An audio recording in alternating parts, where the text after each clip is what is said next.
Hello friends, मैं रुपेश कुमार आपके अपने यूट्यूब चैनल एजुकेशन मस्ती में आपका स्वागत है। दोस्तों, पिछला वीडियो में हमने बंगाल के नवाब और अंग्रेज के बारे में पढ़े थे, जिसमें हमने पढ़े थे कि बंगाल में स्वतंत्र बंगाल की स्थापना 1717 ईस्वी में मुर्शीद कुली खान ने किया था। आज हम सिराजुद्दौला के बारे में पढ़ेंगे। चलिए चालू करते हैं। उसका पार्ट 2 है सिराजुद्दौला। सिराजुद्दौला 1756 से 1757 ईस्वी। अलवर्दी खां की मृत्यु के बाद उसका दैहिक पुत्री का पुत्र मतलब नाती सिराजुद्दौला उत्तराधिकारी बना। अलवर्दी खां के बाद बंगाल का नवाब कौन बना? सिराजुद्दौला। गद्दी पर बैठने के समय उसके 3 प्रमुख शत्रु थे। जब सिराजुद्दौला गद्दी पर बैठा तो उनके तीन शत्रु थे। पहला था पूर्णिया का नवाब शौकत जंग, दूसरा उसकी मौसी घसीटा बेगम और तीसरा अंग्रेज। तो जब सिराजुद्दौला गद्दी पर बैठा तो उनके 3 दुश्मन थे, शौकत जंग, घसीटा बेगम और अंग्रेज। इसमें अंग्रेज सबसे प्रबल शत्रु थे। सबसे प्रबल, सबसे ताकतवर शत्रु कौन थे? अंग्रेज थे, क्योंकि उन्होंने शौकत जंग को शरण दी थी तथा घसीटा बेगम को भी समर्थन दिया था। 1756 ईस्वी में यूरोप में सप्तवर्षीय युद्ध छिड़ गया। 1756 ईस्वी में यूरोप में सप्तवर्षीय युद्ध छिड़ गया फ्रांस और अंग्रेज के बीच में। सप्तवर्षीय युद्ध छिड़ जाने से अंग्रेज ने कलकत्ता और फ्रांसीसी ने चंद्रनगर की किले बंदी प्रारंभ कर दी। जब यूरोप में सप्तवर्षीय युद्ध छिड़ गया तो भारत में अंग्रेज ने कलकत्ता और फ्रांसीसी ने चंद्रनगर में किलेबंदी प्रारंभ कर दी। नवाब के मना करने पर फ्रांसीसी मान गए, परंतु अंग्रेज नहीं माने। परिणाम स्वरूप सिराजुद्दौला ने 20 जून 1756 को फोर्ट विलियम कलकत्ता पर अधिकार कर। जब अंग्रेज कलकत्ता पर किलेबंदी कर रहा था तो नवाब ने मना किया, परंतु अंग्रेज नहीं माने। इसके परिणाम स्वरूप नवाब ने क्या किया? 20 जून 1756 को कलकत्ता पर आक्रमण कर उस पर अधिकार कर लिया। अंग्रेज गवर्नर जो थे सब भागकर उल्टा द्वीप पर, जो कहाँ भाग गए? उल्टा द्वीप भाग गए। ज्वारग्रस्त द्वीप था। उल्टा द्वीप क्या था? ज्वारग्रस्त द्वीप था। 20 जून 1756 की घटना। इस घटना का वर्णन हॉलवेल द्वारा किया गया। 20 जून 1756 की घटना हॉलवेल द्वारा किया गया। इसके अनुसार 20 जून की रात को 146 अंग्रेजों को 18 फुट लंबे और 14 फुट 10 इंच चौड़े एक कोठरी में बंद कर दिया। अगले दिन हॉलवेल सहित मात्र 23 व्यक्ति ही जिंदा बच पाए, परंतु इस घटना का वर्णन तत्कालीन अन्य किसी इतिहासकार ने नहीं किया। हॉलवेल ने जो काल कोठरी की घटना थी वह कब हुआ था? 20 जून 1756 ईस्वी। काल कोठरी की घटना कब हुई? 20 जून 1756 ईस्वी को, जिसमें से 146 अंग्रेजों को एक छोटी सी कोठरी में बंद कर दिया और अगले दिन उसमें से मात्र 23 व्यक्ति ही जिंदा बच पाए। यहीं से चालू होता है प्लासी की पृष्ठभूमि का। प्लासी की युद्ध। कलकत्ता के पतन का समाचार मद्रास पहुंचने पर क्लाइव और वाटसन के नेतृत्व में एक सेना बंगाल पहुंची। क्लाइव ने मानिक चंद्र को घूस देकर 2 जनवरी 1757 को कलकत्ता पर अधिकार कर लिया। क्लाइव ने किसको घूस दिया? मानिक चंद्र को। सिराजुद्दौला को जब यह पता चला तब कलकत्ता पहुंचकर उसने क्लाइव से अलीनगर की संधि की। अलीनगर की संधि। अलीनगर की संधि का क्या? फरवरी 1757 ईस्वी में अलीनगर की संधि। अलीनगर की संधि 9 फरवरी 1757 ईस्वी को। अलीनगर सिराज द्वारा कलकत्ता को दिया गया नया नाम था। अलीनगर क्या था? सिराज द्वारा कलकत्ता को एक और नाम दिया था। इस संधि के द्वारा अंग्रेजों को कलकत्ता किले बंद करने की अनुमति दे दी गई, परंतु जब अंग्रेजों ने फ्रांसीसी क्षेत्र पर पुनः आक्रमण किया तब अंग्रेजों और नवाब के बीच संघर्ष अवश्य संभव ही हो गया। फलतः प्लासी का युद्ध सिद्ध हुआ। जब अलीनगर की संधि सिराज और अंग्रेज के बीच हो गया तब अंग्रेज ने फ्रांसीसी पर पुनः आक्रमण कर दिया। तब अंग्रेज और नवाब के बीच फिर से संघर्ष प्रारंभ हुआ। परिणाम स्वरूप क्या हुआ? प्लासी का युद्ध हुआ। प्लासी का युद्ध 23 जून 1757। प्लासी का युद्ध कब हुआ? 23 जून 1757 को। प्लासी का युद्ध वास्तव में युद्ध नहीं था, अपितु एक प्रचंड था। क्या था? एक प्रचंड था। इस प्रचंड के निम्नलिखित लोग ने हिस्सा लिया। इस प्रचंड में कौन कौन हिस्सा लिया? मीर जाफर जो नवाब का सेनापति था, जगत सिंह कलकत्ता का सबसे बड़ा बैंकर था, अमीन चंद सबसे अमीर व्यक्ति एवं प्रचंड का नेता अमीन चंद्र था जो सबसे अमीर व्यक्ति था। बंगाल का सबसे अमीर व्यक्ति अमीन चंद्र था और वह प्रचंड का नेता भी था। मानिक चंद्र नवाब की एक टुकड़ी का प्रमुख था और खादिम खां नवाब के एक टुकड़ी का प्रमुख था। नवाब की ओर से केवल मीर भदान, मोहनलाल एवं कुर्द फ्रांसीसी सैनिकों ने हिस्सा लिया। नवाब की तरफ से केवल मीर भदान, मोहनलाल एवं कुर्द फ्रांसीसियों सेना ने हिस्सा लिया। मीर महादन युद्ध में मारा गया। सिराजुद्दौला युद्ध के समय ही मुर्शिदाबाद लौट गए। सिराजुद्दौला युद्ध के समय मुर्शिदाबाद लौट गया। मीर जाफर के पुत्र मीरन के इशारे पर मोहम्मद बेग नाम के एक आदमी ने उनका हत्या कर दिया। इस तरह से प्लासी का युद्ध समाप्त हो गया। तो मीर सिराजुद्दौला को किसने मारा? मीर जाफर के पुत्र मीरन के इशारे पर मोहम्मद बेग ने उसको मार दिया। कहाँ? पटना के निकट मारा था। फिर सिराजुद्दौला के बाद बंगाल का नवाब मीर जाफर बना, जो अंग्रेज के द्वारा बनाया गया पहला नवाब। प्लासी के युद्ध में मीर जाफर की महत्वपूर्ण भूमिका थी। इसी कारण से बंगाल का नवाब बना दिया गया। मीर जाफर ने अंग्रेजों को निम्नलिखित सुविधाएं दी। अंग्रेजों को 24 परगना की जमींदारी दी गई। अंग्रेजों को बर्दवान तथा नदिया के क्षेत्रों को कंपनी को दे दिया। मीर जाफर ने क्या किया? अंग्रेजों को बर्दवान तथा नदिया के क्षेत्रों को कंपनी को दे दिया। क्लाइव को भी प्लासी के युद्ध का फायदा मिला और उसे बंगाल का पहला गवर्नर बना दिया गया।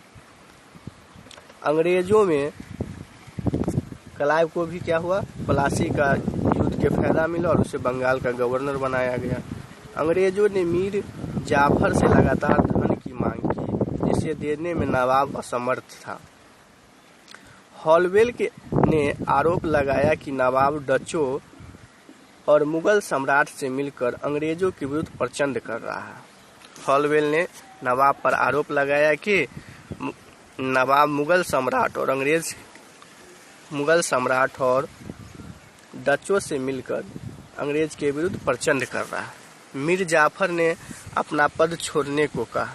मीर जाफर से अंग्रेज क्या कहा कि अपना पद छोड़ दे, जिसे छोड़कर वह कलकत्ता चला गया। इसके बाद उनका दमाम मीर कासिम बंगाल का नवाब बना। तो मीर जाफर के बाद बंगाल का नवाब कौन बना? मीर कासिम बना। मीर कासिम 1760 से 1762 ईस्वी। यह मीर जाफर का कौन था? दामाद था। मीर जाफर का दामाद था। मीर जाफर को हटाने के बाद उसे मुधेर की संधि की। मीर जाफर का दामाद मीर कासिम था और मीर जाफर को हटाने के बाद उसने मुधेर की संधि की थी। मुधेर की संधि की गई। मुधेर की संधि 27 सितंबर 1760 ईस्वी। मुधेर की संधि 27 सितंबर 1760 ईस्वी। इस संधि के द्वारा इनमें अंग्रेजों को वर्धमान, मेदिनापुर तथा चटगांव का क्षेत्र देना स्वीकार किया। सिलहट के चूने के व्यापार में कंपनी का आधा भाग मान लिया गया। वेंसिटॉट ने इस संधि पर मीर कासिम से हस्ताक्षर करने के बाद ही उसे बंगाल का नवाब बना दिया। मीर कासिम के सुधार। बंगाल के नवाबों में अलवर्दी खां के बाद यह दूसरा सबसे योग्य नवाब था। अलवर्दी खां के बाद बंगाल के सबसे योग्य नवाब कौन बना? मीर कासिम। इसे बंगाल की दशा को सुधारने के लिए निम्नलिखित उपाय किए। उसने राजधानी मुर्शिदाबाद से मुंगेर स्थानांतरित किया। तो मुर्शिदाबाद से मुंगेर स्थानांतरित किसने किया था? मीर कासिम ने। मुर्शिदाबाद के प्रचंडात्मक वातावरणों से उब चुका था, अतः उसे नई जगह पर अपनी राजधानी स्थानांतरित की। इसने नए कर अबवाब ऊपरी कर लगाए तथा पुराने करों में 3/32 भाग अतिरिक्त देना स्वीकार किया। अधिकारियों से बचत के रूप में एक और कर खिंजरी जमा भी वसूल किया। इसने मुंगेर में तोड़दार बंदूकों और तोपों की बनाने की व्यवस्था की। उसने मुंगेर में क्या किया? तोड़दार बंदूकों और तोपों को बनाने की व्यवस्था की। अंग्रेजों को उपयुक्त कोई सुधार भी पसंद नहीं आया। मीर कासिम जो सुधार कर रहे थे अंग्रेज को पसंद नहीं आया। इसी बीच अंग्रेज अपनी दस्तक पास का दुरुपयोग करने लगे। जो अंग्रेजों को बंगाल के क्षेत्र में व्यापार करने के रूप में पास मिला था, उसका क्या करने लगा? उसने दुरुपयोग करने लगा। इससे वे भारतीय व्यापारियों को बेचकर पैसा लेने लगे।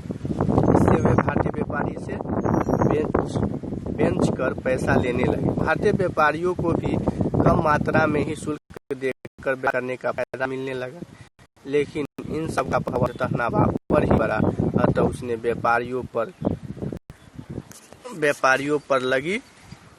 व्यापारी पर से चुंगी को माफ कर दिया। अंग्रेज इसे बौखला गए और मीर कासिम को हटाकर पुनः मीर जाफर को बंगाल का नवाब बना दिया।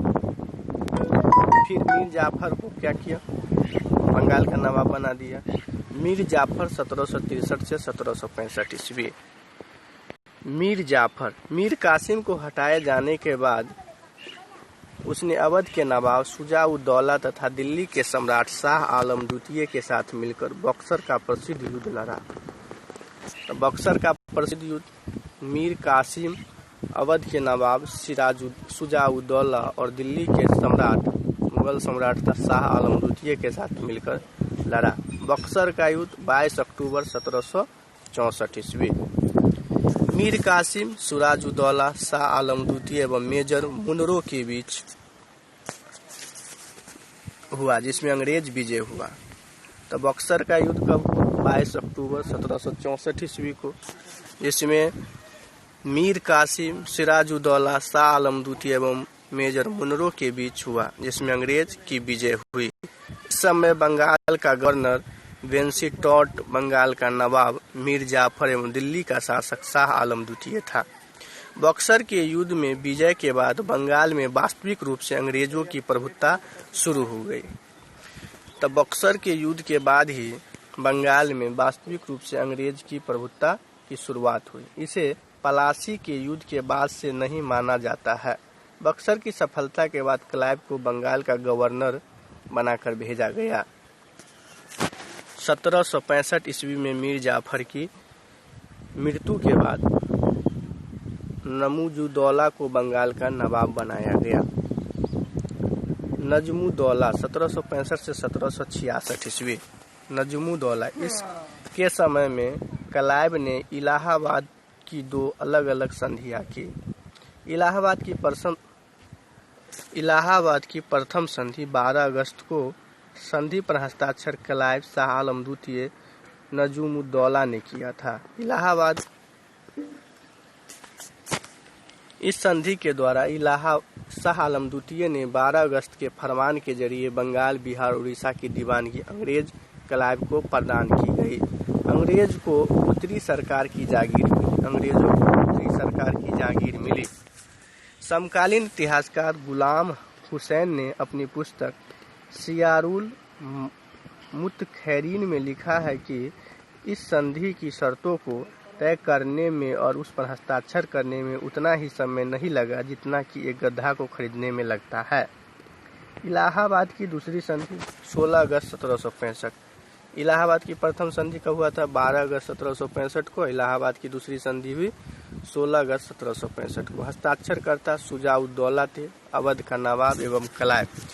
यह संधि अवध के नवाब शुजा-उद-दौला एवं क्लाइव के बीच हुआ। इसके प्रमुख शर्तें निम्नलिखित थे। इलाहाबाद तथा करा के जिले अवध से लेकर शाह आलम द्वितीय को दे दिया जाए। बनारस की जागीर बलवंत सिंह को अपने जागीर में स्वायत्तता प्राप्त हो गई। युद्ध की क्षतिपूर्ति के लिए कंपनी ने अवध के नवाब से 50 लाख रुपए लिए। तो इलाहाबाद की द्वितीय संधि 16 अगस्त 1765 को हुआ था। इसमें अंग्रेज ने क्षतिपूर्ति के रूप में अवध के नवाब से 50 लाख रुपए लिए थे। फिर अगला नवाब बना सफेदुद्दौला 1766 से 1775 ईस्वी। तो मुबारकुद्दौला 1775 या बंगाल का अंतिम नवाब था। बंगाल का अंतिम नवाब कौन था? मुबारकुद्दौला 1775 ईस्वी में। बंगाल में द्वैध प्रशासन। इलाहाबाद की द्वितीय संधि के बाद क्लाइव ने बंगाल में द्वैध शासन व्यवस्था लागू की। इसे 1772 में वॉरेन हेस्टिंग्स ने समाप्त किया। इलाहाबाद की द्वितीय संधि के बाद बंगाल में द्वैध शासन की स्थापना रॉबर्ट क्लाइव ने लगाई थी और 1772 में वॉरेन हेस्टिंग्स ने इसे समाप्त किया। इस शासन में वास्तविक शक्ति कंपनी के पास थी, जबकि प्रशासन का उत्तरदायित्व तो नवाब के कंधों पर था। कंपनी को बंगाल की दीवानगी प्राप्त हो चुकी थी। उसने नजमुद्दौला को 53 लाख रुपए देकर नियाजत का कार्य भी प्राप्त कर लिया। इस तरह बंगाल का पर अप्रत्यक्ष रूप से अंग्रेजों की शासन किया और उन्हें 3 उप दीवान की नियुक्ति की। बंगाल में मोहम्मद रजा खान, बिहार में सीताव राय और उड़ीसा में राय दुर्लभ। तो बंगाल के उप दीवान कौन था? मोहम्मद रजा खान था, बिहार में सीताव राय और उड़ीसा में राजा दुर्लभ। प्रसिद्ध भारतीय इतिहासकार के एम पनिक्कर ने द्वैध शासन के काल को डाकू राज कहा। भारतीय इतिहासकार एम पनिक्कर ने द्वैध शासन के काल को क्या कहा था? डाकू राज कहा। जबकि अंग्रेज इतिहासकार पर्सिबल स्पेयर ने इसे लूट एवं बेशर्मी का काल कहा। वॉरेन हेस्टिंग्स ने द्वैध शासन समाप्त कर बंगाल को सीधे अंग्रेज राज के नियंत्रण में ले लिया। तो वॉरेन हेस्टिंग्स द्वैध शासन को कौन समाप्त किया था? वॉरेन हेस्टिंग्स ने 1772 ईस्वी में। द्वैध शासन क्या होता है? द्वैध शासन था जिसमें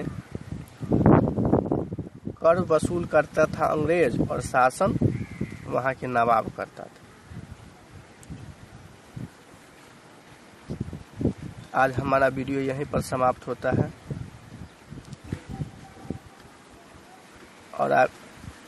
और अगर हमारे चैनल पर पहली बार आए हैं तो सब्सक्राइब जरूर कर लीजिएगा और कमेंट जरूर करिएगा। थैंक यू दोस्त। जय हिंद।